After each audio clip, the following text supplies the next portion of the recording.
E adesso canzoni, quelle napoletane d'autore dal 400 al 900. Si tratta di un patrimonio artistico noto e amato, ma in parte ancora da scoprire. Una passione per la grande melodia che sembra rifiorire. Prova convincente di questa tendenza il concerto a Roma di una giovane cantante napoletana, appunto.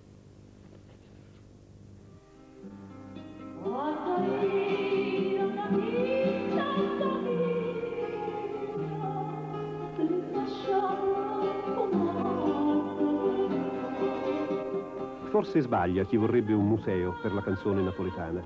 Versi e musiche scritte lungo l'arco di 5 secoli chiedono soprattutto interpreti ed esecutori. Il pubblico c'è sempre e quel che si è perduto in estensione lo si riguadagna in profondità.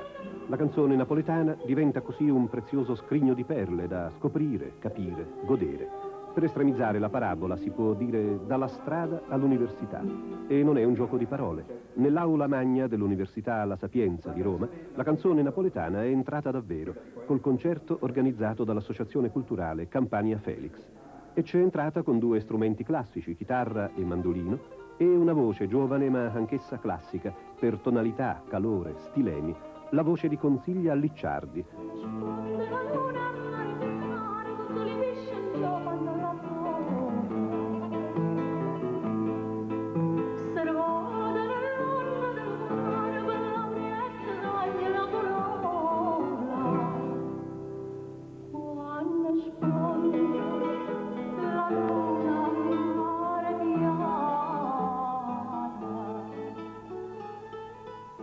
Un legame magico con le grandi voci del passato come Elvira Donnarumma o, soprattutto, come Gilda Mignonetta, le cui interpretazioni Consiglia Licciardi si riallaccia, frutto di approfondito studio sugli antichi spartiti e di grande passione.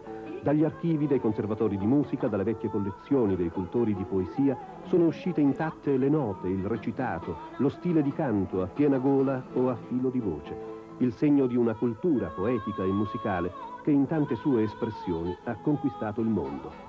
Di suo, oltre alla voce suggestiva, ora fine, ora tesa e persino viscerale, Consiglia ci mette una sensibilità tutta particolare.